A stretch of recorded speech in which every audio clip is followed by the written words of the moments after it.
খালাও চাচি চাচারে এরকম গজল চলছে নাকি? এরকম থাক, লাস্টে যাওয়ার সময় গিয়ে যাবো। তো এখন একটি গজল আপনাদের সম্মুখে পরিবেশন করবো, যে গজল থেকে আমরা কিছু শিক্ষা নিতে পারবো, আমরা আমল করতে পারবো, সেরকম ধরনের গজল গাই। তবে শেষের দিকে আমার কমিটি দাদারা যেমন বলছেন ইনশাল্লাহ গাইবো। কেমন? মরণ কালের ডাকা শিলে, বুঝতে পারছো কেউ? মরণ কালের ডাকা শিলে আসবে যেদিন আজরাইলে, ওই প্রাণ পাখিটা উড়ে যায় আর হবে চোর, আর ভয়ে সেদিন করবে বুক ধুক বুক ধুক বুক ধুক বুক ধুক, ভয়ে সেদিন করবে বুক ধুক ধুক ধুক। তখন সে গজলে ফিরে আসে, একটু মনোযোগ সহকারে শুনুন। আশা করি এই যে যারা বসে আছেন এরা সত্যি গজল প্রেমিক, তো আশা করি এই গজলটি শুনবেন। তো শুনুন। তো কোরআনকে উদ্দেশ্য করে কবি লিখছেন, বলে শোনো যে হইয়াল কোরআন, বিশ্বে আছে যত গো ইনসান, আমাকে কেউ করো না অপমান, আমার জিম্মা স্বয়ং নিয়েছেন রহমান, সব কিতাবেরই আমি শ্রেষ্ঠ বিধান, আমার জিম্মা স্বয়ং নিয়েছেন রহমান, সব কিতাবেরই আমি শ্রেষ্ঠ বিধান। তো শুনুন, 2015 সালে একটি ঘটনা ঘটেছিল। কিছু ইহুদি মিলে চক্রান্ত করেছিল, যদি এই দুনিয়ার বুক থেকে যদি মুসলমানদের কোরআনকে যদি নদীতে ফেলে দেওয়া হয়, তাহলে মুসলমানদের ঈমান কমজোরি হয়ে যাবে। তাই তারা কি করেছিল, শত শত কোরআনকে নিয়ে নদীতে ফেলেছিল। কিন্তু এসব ইহুদিরা জানে না যে একটা কোরআন যদি এই দুনিয়ার বুক থেকে বিদায় নিয়ে চলে যায়, 100টা কোরআন সৃষ্টি করার মতো ক্ষমতা আল্লাহ রাব্বুল আলামিন প্রত্যেকটা আলেমদের ভিতরে দিয়ে দিয়েছিল। একবার জোরে হোক না সুবহানাল্লাহ। তো সেই কথা কবি কি লিখছে শুনুন। 2015 সালে এক ঘটনা ঘটিল, বেদিনেরা কোরআনকে মিটাবে ভাবিল,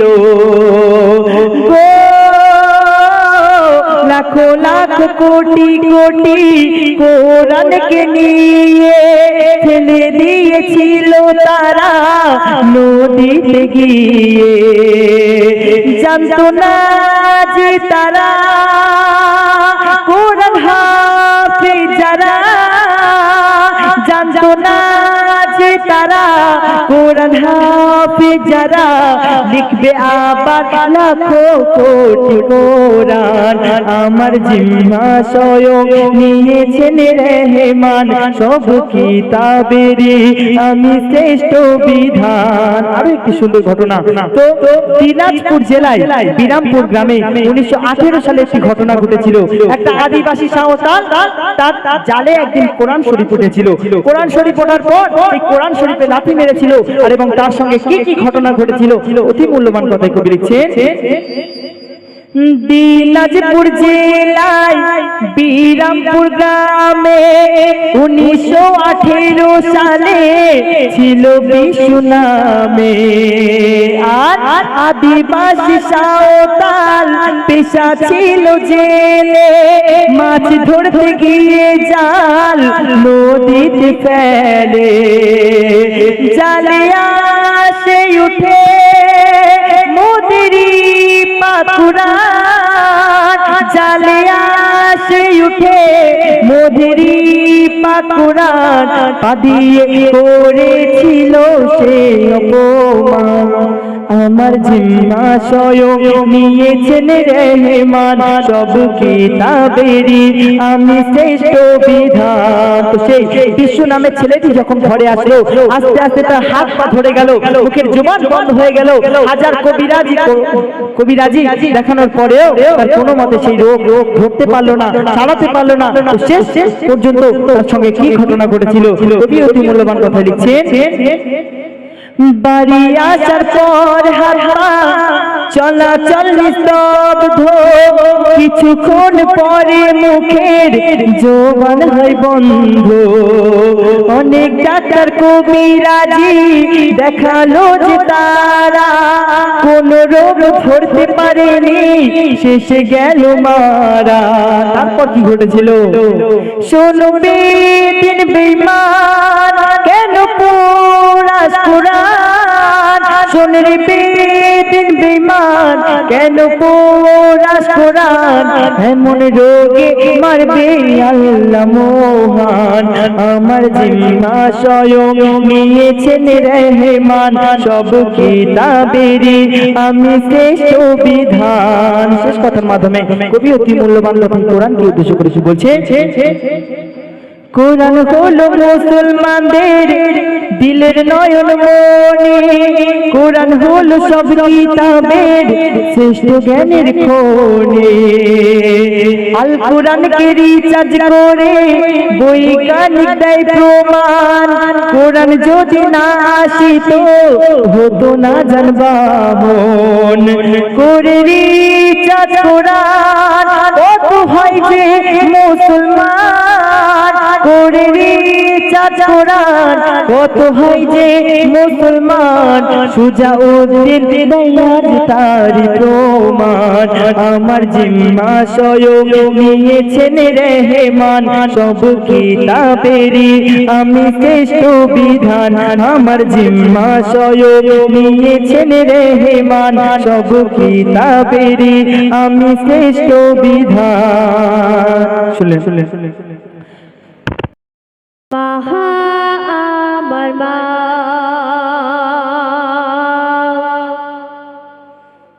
মা আমার মা মাহা আমার মা মা আমার মা গো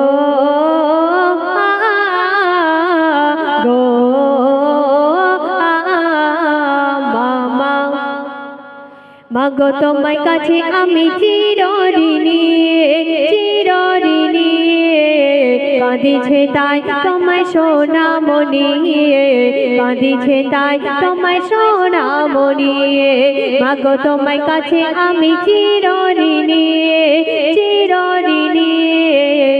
কাঁদিছে তাই তোমায় সোনামণি কাঁদিছে তাই তোমায় সোনামণি তোমার খুশিতে তোমার দোয়াতে তোমার খুশিতে জান্নাতে বেশাক যাব আমি কাঁদিছে তাই তোমায় সোনামণি কাঁদিছে তাই তোমায় সোনামণি মাগো তোমার কাছে আমি চিরঋণী কাঁদিছে তাই তোমায় সোনামণি কাঁদিছে তাই তোমায় সোনামণি তারপর শুনবে কত বাদর কত সোহাগ যত্ন করে তিলে তিলে তুমি তুলেছ গড়ে কত বাদর কত সোহাগ যত্ন করে তিলে তিলে মদের তুলেছ গড়ে তোমার খুশিতে তোমার দোয়াতে তোমার খুশিতে জান্নাত বেশাক যাব আমি কাঁদিছে তাই তোমায় সোনামণি কাঁদিছে তাই তোমায় সোনামণি মাগো তোমার কাছে আমি চিরঋণী কাঁদিছে তাই তোমায় সোনামণি কাঁদিছে তাই তোমায় সোনামণি গো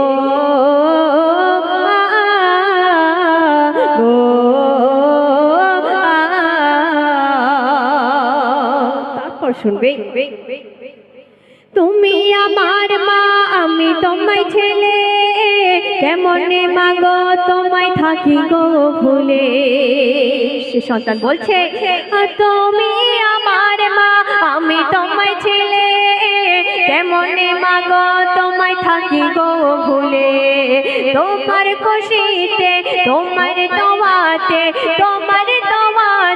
তোমার খুশিতে দূর হয়ে যাক যত পেরেশানি কাঁদিছে তাই তোমায় সোনামণি কাঁদিছে তাই তোমায় সোনামণি মাগো তোমার কাছে আমি চিরঋণী কাঁদিছে তাই তোমায় সোনামণি কাঁদিছে তাই তোমায় সোনামণি শেষ কথার মাধ্যমে লেখকের মনে আজ শুনবে মায়ের সেবাই দিলে তোমার জীবন তবু ঋণ বাকি থাকে হবে না পূরণ মায়ের সেবাই দিলে তোমার জীবন তবু ঋণ বাকি থাকে হবে না পূরণ জীবন থাকিতে মাকে কাঁদাতে জীবন থাকিতে মাকে কাঁদাতে যাস না রে সিরাজুল বলি আমি কাঁদিছে তাই তোমায় সোনামণি কাঁদিছে তাই তোমায় সোনামণি মাগো তোমায় কাছে আমি চিরঋণী চিরঋণী কাঁদিছে তাই তোমায় সোনামণি কাঁদিছে তাই তোমায় সোনামণি তোমার খুশিতে তোমার তোমাতে তোমার তোমাতে তোমার খুশিতে জান্নাতে বেশক যাব আমি কাঁদিছে তাই তোমায় সোনামণি কাঁদিছে তাই তোমায় সোনামণি গো গো বাবা তো শুনে আপনাদের সম্মুখে